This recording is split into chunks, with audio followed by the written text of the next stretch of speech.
رسول اللہ صلی اللہ علیہ وسلم کے پاس ایک شخص آیا اور اس نے کہا اللہ کے رسول مجھے کچھ رقم چاہیے،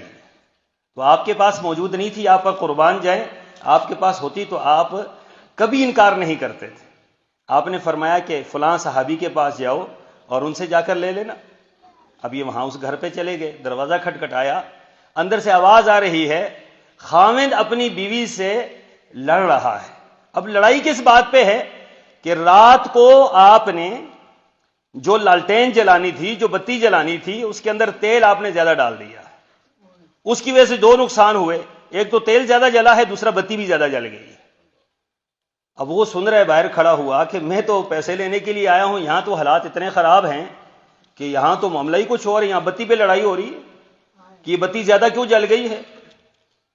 تو پریشانی کے عالم میں واپس آ گئے، رسول اللہ صلی اللہ علیہ وسلم کے سامنے بات عرض کی، اللہ کے رسول جہاں آپ نے بھیجا وہاں کے تو حالات یہ ہیں۔ آپ نے فرمایا تو اس سے ملا ہے؟ کہا ملا نہیں ہوں، باہر سے واپس آ گیا۔ آپ نے فرمایا چلا جا واپس، جا کر اس کو مل جا۔ اب جب گئے، دروازہ کھٹکھٹایا، باہر نکلے تو کہا کہ میں یہ عرضی لے کر آیا ہوں اور مجھے بھیجنے والے سرور کونین صلی اللہ علیہ وسلم ہیں آپ کے پاس۔ جب صحابہ کرام یہ سنتے تھے نا کہ اللہ کے رسول نے بھیجا ہے، پھر ان کا معاملہ کچھ اور ہو جاتا،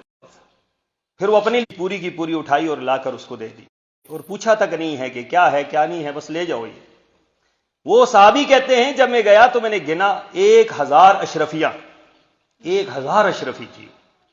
تو کہتے ہیں میں سر پاڑ کر بیٹھ گیا۔ میں نے کہا اتنے تو میں نے مانگے بھی تصور میں بھی نہیں تھا، میں نے تو چند پیسے مانگے تھے، تو اس نے اتنا کچھ دے دیا۔ واپس پلٹ گئے، کہتے ہیں کہ یہ تو بتائیں مجھے، کچھ دیر پہلے بھی میں آپ کی خدمت میں آیا تھا، آپ اپنی بیوی سے لڑ رہے تھے کہ بتی تم نے زیادہ جلا دی ہے، اور جب میں آیا ہوں تو آپ نے پوری کی پوری تھیلی میرے حوالے کر دی۔ تو وہ صحابی نے جو بات کہی وہ بڑی عجیب ہے، یہ اہل ایمان کا معاملہ ہے کہ وہ جو میں جس بتی پہ لڑ رہا تھا نا، وہ میری ذات پر خرچ ہو رہا تھا، میری ذات پر خرچ ہو رہا تھا کہ میری ذات پہ کم خرچ ہونا چاہیے، اور جب اللہ کا نام آیا، رسول اللہ کا نام آیا، تو سب کچھ قربان کر دیتے ہیں اس نام پر، پھر اس پر ہم گن گن کے نہیں دیتے، پھر سوچ سوچ کر نہیں دیتے کہ کیا دینا ہے کیا نہیں دینا۔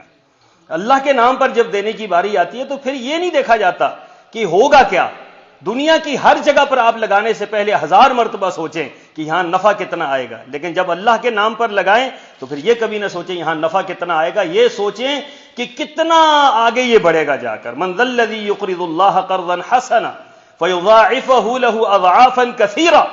فرمایا جب اللہ کے نام پر دیتے ہو تو اللہ تعالیٰ نے اپنی نسبت اس کو اپنی طرف منسوب کر دیا۔ من ذا الذی یقرض اللہ قرضا حسنا، قرض حسنا اللہ فرما رہے ہیں۔ قرض حسنا کیا ہوتا ہے کہ جس کو لٹانے والا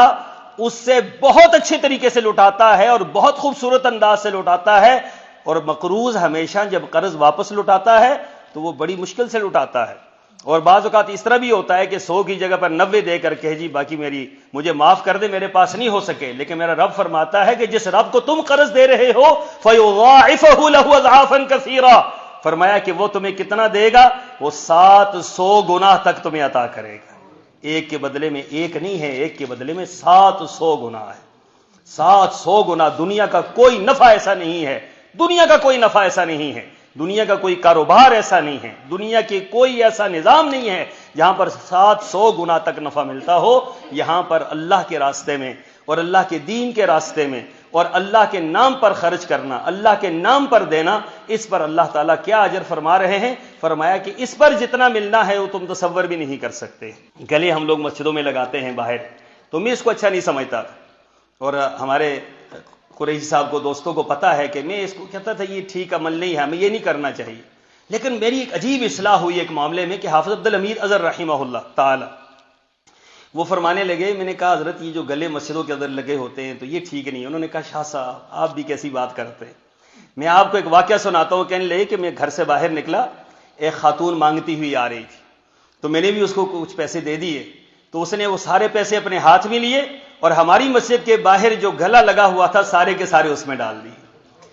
تو میں بڑا حیران ہوا کہ یہ تو مانگ کر لا رہی ہے اور لا کر مسجد کے گلے میں ڈال دی ہے۔ تو کہتے میں نے اس کو پکڑ لیا اور اس سے پوچھا اماں یہ تو نے کیا کیا؟ اس نے کہا کہ جب میں صبح مانگنے کو نکلتی ہوں تو میرے پاس کچھ بھی نہیں ہے اللہ کو دینے کے لیے، رب کو راضی کرنے کے لیے، تو جب سب سے پہلے مجھے پیسے ملتے ہیں میں اپنے رب کو راضی کرنے کے لیے کسی مسجد میں ڈال دیتی ہوں۔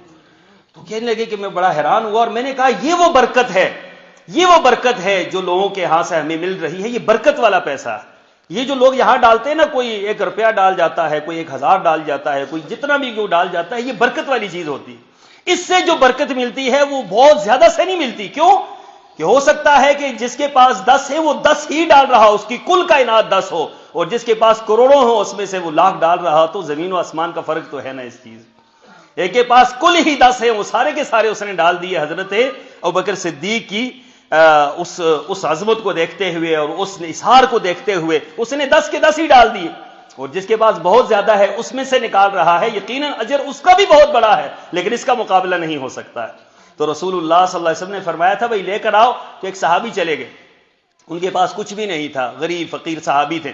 تو وہ جا کر ایک یہودی سے کہتے مجھے پیسے چاہیے۔ اس نے کہا پیسے ویسے مسلمانوں کو ہم دیتے نہیں ہیں، مسلمانوں کو پیسے دیں تو یہ واپس نہیں دیتے، تو لہٰذا یہ ہے کہ آپ میری مزدوری کریں، رات کو میرے کنویں کو جو ہے وہ میری زمین کو پانی لگائیں۔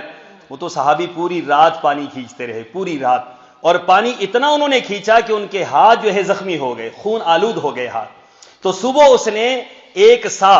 سا کہتے ہیں یہ کلو 1.5 کلو 2 کلو کے لگ بھگ، تو اتنی کھجوریں اس نے دی، تو یہ وہاں سے لے کر آئے مزدوری میں۔ اور رسول اللہ صلی اللہ علیہ وسلم ایک ڈھیر پر تشریف فرما ہے جہاں پر حضرت عثمان غنی 700 اونٹ بمائے سامان ہر وہ ضرب کے لے کر بیٹھے ہیں، جہاں حضرت ابوبکر صدیق گھر کا پورا مال لے کر بیٹھے ہیں، جہاں پر فاروق اعظم جو ہے گھر کا آدھا مال لے کر بیٹھے ہیں، وہاں ایک ہاتھ میں یہ کھجوریں لا رہے ہیں تبوک کو فتح کرنے کے لیے۔ تو منافقین نے دیکھا تو ہنسنا شروع ہو گئے، کہنے لگے دیکھو بھائی اس سے جو ہے نا تبوک فتح ہوگا۔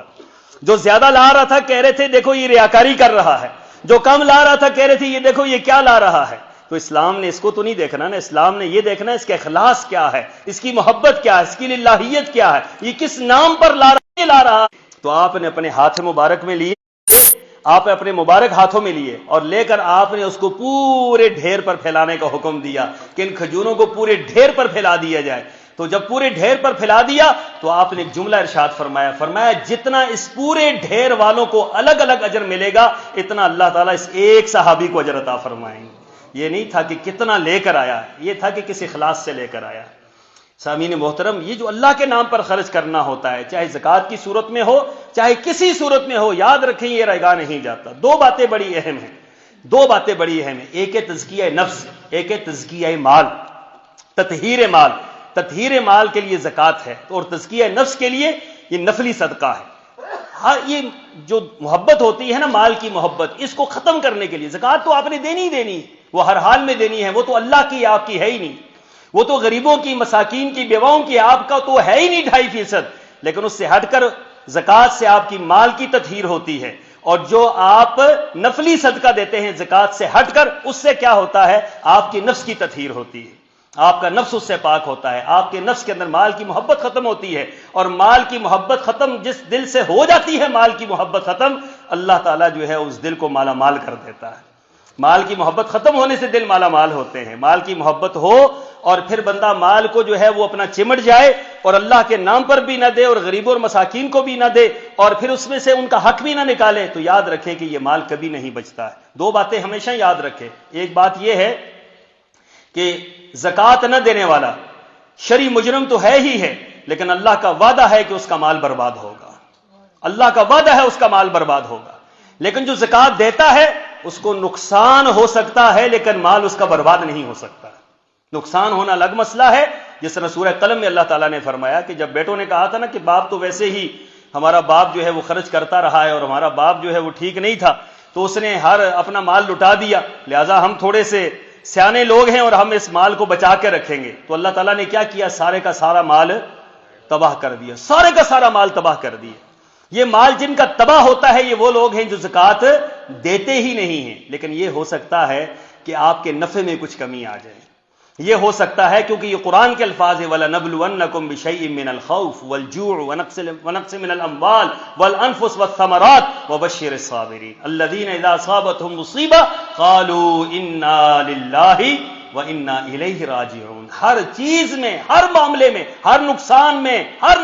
میں، مال کا ہو، جان کا ہو، پھلوں کا ہو، کسی چیز کا بھی ہو، تو جملہ کیا کہنا چاہیے، اِنَّا لِلَّهِ وَإِنَّا إِلَيْهِ راجعون۔ یہ صرف موت پر نہیں ہے کہ موت پر آپ یہ بات کہیں، ہر واقعے پر یہ بات کہی جا سکتی، ہر معاملے میں یہ بات کہی جا سکتی ہے۔ اس وجہ سے یاد رکھیں کہ اللہ تعالیٰ نے ہمیں موقع دیا ہوا ہے، اس کے نام پر خرچ کرنا، ایک تو زکوٰۃ ہے وہ ہر حال میں ہم نے دینی ہے، اور ایک نفلی صدقہ ہے، ہر حال میں روزانہ کی بنیاد پر دیا کریں، ہفتے کی بنیاد پہ دیا کریں، مہینوں کی بنیاد پر دیا کریں، اور پھر اللہ کے نام پر جب دیتے ہیں، جب اپنے آپ پر خرچ کریں تو گن گن کر خرچ کریں، اور جب اللہ کے نام پر دیں تو کبھی گن کر خرچ نہ کریں، کبھی گن کر خرچ نہ کریں، کیونکہ اللہ تعالیٰ فرماتے ہیں کہ تمہارا دیا ہوا میں ضائع نہیں کروں گا۔ تو گن کے وہاں بندہ دیتا ہے جہاں خدشہ ہو کہ ضائع نہ ہو جائے، اور جہاں ضائع ہونے کا خدشہ ہی کوئی نہیں ہے تو وہاں گن کر نہیں دیتے۔ ہر مومن کو یہی کام کرنا چاہیے۔ قرآن پاک کے الفاظ یہ، ان المؤمنون الذین اذا ذکر اللہ وجلت قلوبهم واذا تلیت علیہم آیاتہ زادتہم ایمانا وعلی ربہم یتوکلون الذین یقیمون الصلاۃ ومما رزقناہم ینفقون۔ فرمایا کہ یہ لوگ نماز بھی قائم کرتے ہیں، اور ہم نے جو انہیں رزق دیا ہے اس میں سے کیا کرتے ہیں؟ اللہ کے نام پر خرچ کرتے ہیں۔